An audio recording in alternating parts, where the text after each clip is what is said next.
बंधुगण सबु बेले जे परिश्रम आमको फल देव एमिति भी किछि माने नाही। बेले बेले भाग्यर साथ आमको निहाती दरकार। बेले बेले देखिथिबे अनेक परिश्रम करिबा सत्वे मध्य आमको सही अनुसार फल मिले नाही, कारण ताहा आम भाग्ୟରେ नथाए। भाग्य आ परिश्रम बଳରେ ही गोटे मनीष को सबकिछि प्राप्त होई पारे। नमस्कार बंधुगण, आपण मानकु मोर चैनल रे स्वागत। आज आपण मानक पई एक सुंदर विषयटी रहिछि। आपनको केवल गोटिए पक्षी बाछिबाकू पड़िबो एवं सही पक्षी कहिबो आपणकर दुखर दिन केबे सरुछि। देखंतु, आपण जदि अनेक प्रकार दुख कष्ट पाउछंती, परिवार मध्यरे अशांति सृष्टि हेउछि एवं आपणकर जदि किछि पूर्व कर्म अनुसारे किछि अशुभ फल पाउछंती, जहा द्वारा कि अनेक प्रकारर कष्ट पाई सारिलेनी एवं आगको पाइबे कि नाही, आपणक दुखर दिन केबे सरिबो, आसंतु आजिर एही विषय रे आमे जानिबा। देखंतु, विश्वासरे मिलंती हरि ए कथा कुहाजिबार कारण, जदि आमर कोनसी कथा उपरे अतुट विश्वास आसे, ताहेले सेही कथाटी सत्य होई जाए। ताहा आम विश्वास उपरे निर्भर करे। आपण मानकु मात्र 3 सेकेंड समय दिया जिवो। एथि मध्यरु तीनोटी संख्या रहिछि, 1, 2 एवं 3। एही तीनोटी पक्षी मध्य रहिछि, जेमिति कि सुआ रहिछि, हलदी बसंत रहिछि एवं बणी चढ़ई रहिछि। आपण केवल गोटिए पक्षी बाछि दियंतु एवं जानतु सेही पक्षी आपणक विषय रे कोन कहूछि।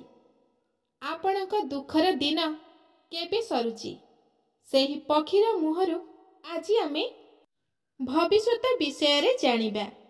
तेबे बंधुगण, भिडियोटी को आरंभ करिबा पूर्वरु आम चैनल को सब्सक्राइब करी भिडियोटी को गोटे लाइक अवश्य करंतु एवं कमेंट बॉक्स रे जय जगन्नाथ लेखिबा को आदौ भूलंतु नाही।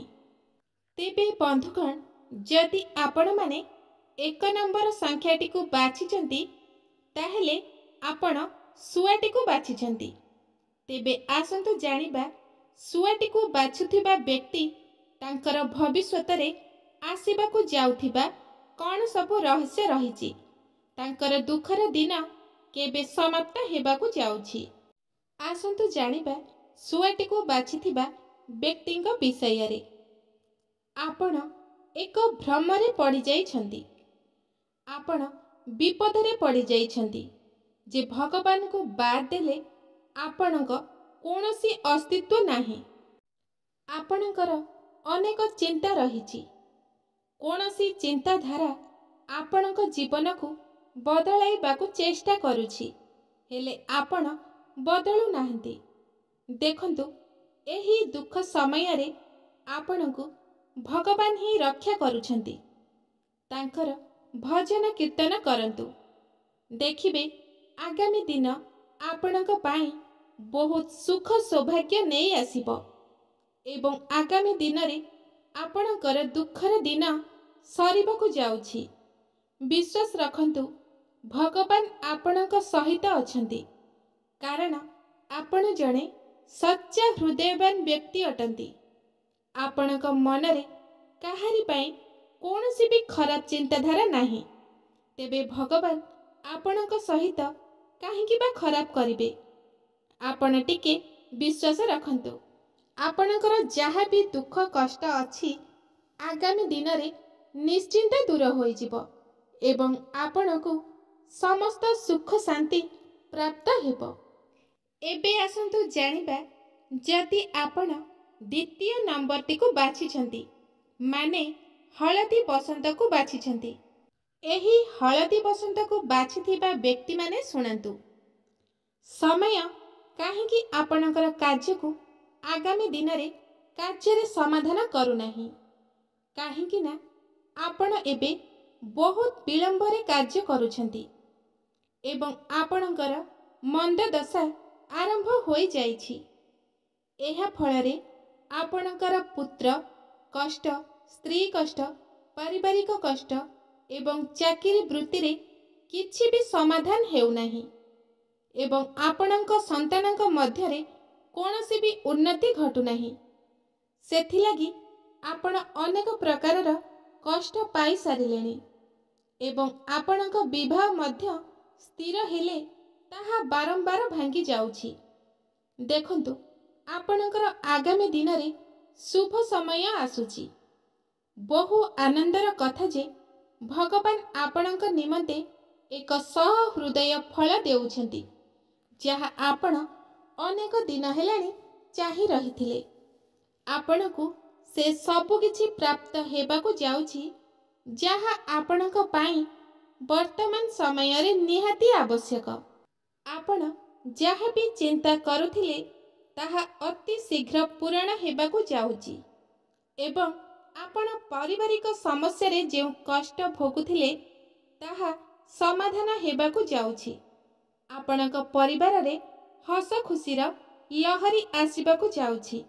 ଆପଣଙ୍କର ସମସ୍ତ ଚିନ୍ତା ପ୍ରଭୁ ନିଜେ ଦୂର କରିବାକୁ ଚାହୁଁଛନ୍ତି, କାରଣ ଆପଣ ବହୁତ ସହିଲେଣି, ବହୁତ କରିସାରିଲେଣି। ନିଜକୁ ଖୁସି ରଖିବାର ବର୍ତ୍ତମାନ ପାଇଁ ସମୟ ଆସିଛି।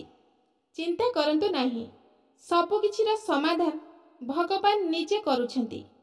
ଆପଣ ଖାଲି ସମୟକୁ ଧୈର୍ଯ୍ୟର ସହିତ ଅପେକ୍ଷା କରନ୍ତୁ ଏବଂ ପ୍ରଭୁଙ୍କ ଉପରେ ବିଶ୍ୱାସ ରଖନ୍ତୁ। ସିଏ ଯାହା ବି ତୁମ ପାଇଁ କରିବେ ମଙ୍ଗଳ ହିଁ କରିବେ। ତାଙ୍କ ଉପରେ କେବେ ବି ସନ୍ଦେହ ରଖନ୍ତୁ ନାହିଁ। ଦେଖିବେ ଆପଣଙ୍କର ସବୁ ଦୁଃଖ କଷ୍ଟ ଦିନେ ଦୂର ହୋଇଯିବ। ତେବେ ବନ୍ଧୁଗଣ, ଆପଣ ଯଦି ତୃତୀୟ ନମ୍ବରଟିକୁ ବାଛିଛନ୍ତି ବା ବଣିଟିକୁ ବାଛିଛନ୍ତି, ତାହେଲେ ଜାଣନ୍ତୁ ଆପଣ ଜଣେ ମଣିଷ ପ୍ରେମୀ ବ୍ୟକ୍ତି ଅଟନ୍ତି। ଆପଣଙ୍କୁ ସ୍ନେହ ମମତା ସମ୍ପର୍କରେ ବାନ୍ଧି ହେବାକୁ ବହୁତ ପସନ୍ଦ ଆସିଥାଏ। ସେଥିପାଇଁ ଆପଣ ଛୋଟ ଛୋଟ କଥାରେ ଦୁଃଖୀ ହୋଇଯାଆନ୍ତି। ଆପଣ ମଧ୍ୟ ଜଣେ ଈଶ୍ୱର ବିଶ୍ୱାସୀ ଅଟନ୍ତି। ଆପଣଙ୍କର ମନସ୍କାମନା ଆଗାମୀ ଦିନରେ ପୂରଣ ହେବାକୁ ଯାଉଛି। ଆପଣଙ୍କର ଅନେକ ଦିନର ଇଚ୍ଛା ଯାହା ସବୁ କିଛି ଥିଲା ତାହା ମଧ୍ୟ ଆପଣଙ୍କର ପୂର୍ଣ୍ଣ ହେବାକୁ ଯାଉଛି। କିନ୍ତୁ ଏଥର ଆପଣଙ୍କ ଭାଗ୍ୟର ସମୟ ଆସି ପହଞ୍ଚି ଯାଇଛି। ଆପଣ ଅନେକ ପରିଶ୍ରମ କରି ଯେଉଁ ଫଳ ପାଉନଥିଲେ ତାହା ଆପଣଙ୍କୁ ଭାଗ୍ୟ ଦେବ। ଆପଣ ପୂର୍ବରୁ ଯେଉଁ ସବୁ ଦୁଃଖ କଷ୍ଟ ପାଉଥିଲେ ତାହାର ମଧ୍ୟ ସମାଧାନ ହୋଇଯିବ। ଆପଣ ନିଜର ଦୁଃଖ କଷ୍ଟ କେବେ ହେଲେ ଅନ୍ୟକୁ ଜଣାନ୍ତି ନାହିଁ। ସେଥିପାଇଁ ଆପଣ ଯେତେ ଦୁଃଖ କଷ୍ଟରେ ଥିଲେ ବି ସବୁବେଳେ ହସୁଥାନ୍ତି। ଆପଣଙ୍କର ଆୟ ଅପେକ୍ଷା ବ୍ୟୟ ଅଧିକ ହେଉଛି। ଆପଣଙ୍କୁ ଆର୍ଥିକ ସମସ୍ୟା କିଛି ଦେଖାଯାଉଛି, କିନ୍ତୁ ଆପଣ ସବୁ ପରିସ୍ଥିତିରେ ନିଜକୁ ଖାପ ଖୁଆଇ ଚାଲିଛନ୍ତି, ଯେଉଁଥିପାଇଁ ଭଗବାନ ଆପଣଙ୍କ ଉପରେ ସନ୍ତୁଷ୍ଟ ଅଛନ୍ତି। ଆପଣଙ୍କର ପୁତ୍ର, କନ୍ୟା ଏବଂ ସ୍ତ୍ରୀ ନିମନ୍ତେ ଆପଣଙ୍କୁ ଶୁଭ ଫଳ ପ୍ରଦାନ ମିଳିବ ଏବଂ ଠାକୁରଙ୍କୁ ବିଶ୍ୱାସ କରନ୍ତୁ। ଦେଖିବେ ଆପଣଙ୍କ ଜୀବନରେ ଯାହା ସବୁ ସମସ୍ୟା ରହିଥିଲା ତାହା କେବଳ ଭଗବାନ ହିଁ ଦୂର କରନ୍ତି। ତେଣୁ ମନୁଷ୍ୟ ଚାହିଁଲେ ଆପଣଙ୍କର କୌଣସି ବି କ୍ଷତି କରିପାରିବ ନାହିଁ। ତେଣୁ ଆପଣ ଭଗବାନ ବିଶ୍ୱାସୀ ହୋଇଥିବାରୁ ଭଗବାନଙ୍କ ଉପରେ ଏମିତି ସବୁବେଳ ପାଇଁ ବିଶ୍ୱାସ ରଖିଥାନ୍ତୁ। ଆପଣଙ୍କୁ କୌଣସି ଦୁଃଖ କଷ୍ଟ କେବେ ହେଲେ ସ୍ପର୍ଶ କରିବ ନାହିଁ। ଆପଣ ଜଣେ ଦୟାଳୁ ବ୍ୟକ୍ତି ଅଟନ୍ତି। ଅନ୍ୟକୁ ଦୟା ଦେଖାଇବା, ଅନ୍ୟର ଦୁଃଖରେ ନିଜେ ଦୁଃଖୀ ହେବା ଆପଣଙ୍କର ଅଭ୍ୟାସ। ସେଥିପାଇଁ ଆପଣ କଷ୍ଟ ପାଆନ୍ତି, କିନ୍ତୁ ଚିନ୍ତା କରନ୍ତୁ ନାହିଁ। ଆପଣଙ୍କ ଉପରେ ଭଗବାନ ଖୁସି ଅଛନ୍ତି। ଆପଣଙ୍କୁ ସେ ସବୁ କିଛି ପ୍ରାପ୍ତ ହେବ ଯାହା ଆପଣଙ୍କର ନିହାତି ଆବଶ୍ୟକ। ତେବେ ବନ୍ଧୁଗଣ, ଆପଣମାନେ ତ ଜାଣିପାରିଲେ ଆପଣଙ୍କ ବିଷୟରେ ବାଛିଥିବା ନମ୍ବର ବା ସେହି ଚଢ଼େଇ ଆପଣଙ୍କ ବିଷୟରେ କ'ଣ କହୁଛି। ଏହା केते सत केते मिछ आमको कमेंट करी निश्चिंत जणाइबे एवं केउ चढ़ेईटी को आपण बाछिचंती बा केउ नंबर बाछिचंती आमको कमेंट करी अवश्य जणाइबे एवं आम भिडियोटी को गोटे लाइक करी आम चैनल को सब्सक्राइब करदेबे। धन्यवाद। सर्वे भवन्तु सुखी नमः।